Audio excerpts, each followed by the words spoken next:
Hi guys, I'm going to show you how to make pine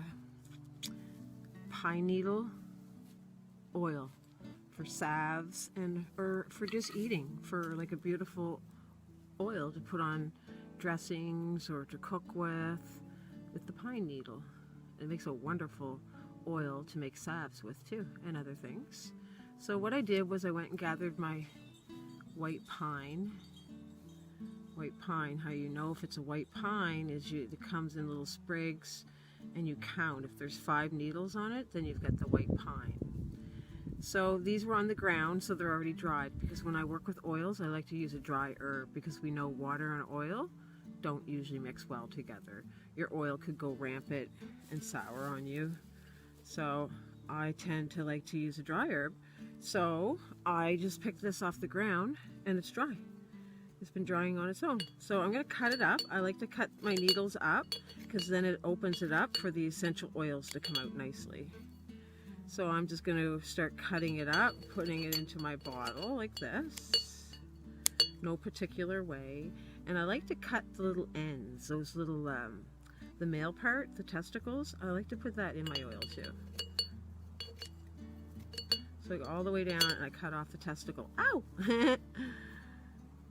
I'm just cutting more, and I'm going to fill the bottle, I would say, just a little over half. So pine needles, guys, are really high in nutrition as far as vitamins. I shouldn't say nutrition. Vitamins are really, really high. Like, for instance, it's a huge amount of vitamin C in the pine needles. So if you were to make a pine needle oil and add it to your food or bake with it, it would be wonderful for medicinal values.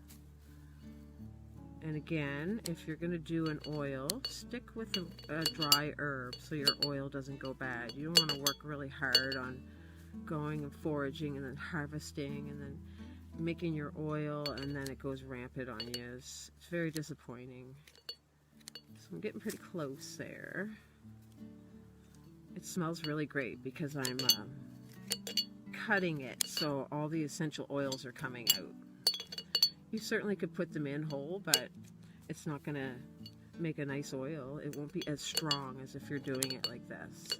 So what I'm going to do with this oil after I get it all prepared, a little bit more, I'm going to cap it and put it in my hothouse with the rest of my oils, and I'm going to sit it in the sunshine for 2 months. And then after 2 months, I'm going to have a beautiful medicinal oil, and I'll strain it. So there, that's great right there.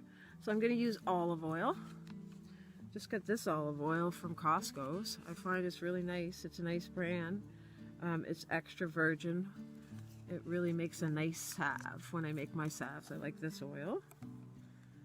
So I'm just going to pour it in there and cover it right to the top. Making oils with herbs, so easy, guys, because if you don't have a hothouse, you can just set it outside in a sunny area or in a window, a nice sunny window. So I'm going to stir it around a little bit to make sure that I get all of my air bubbles out.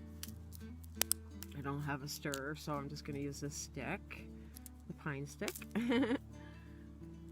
Just going to do this, make sure that I get all the air bubbles out, which it looks good, looks like I did.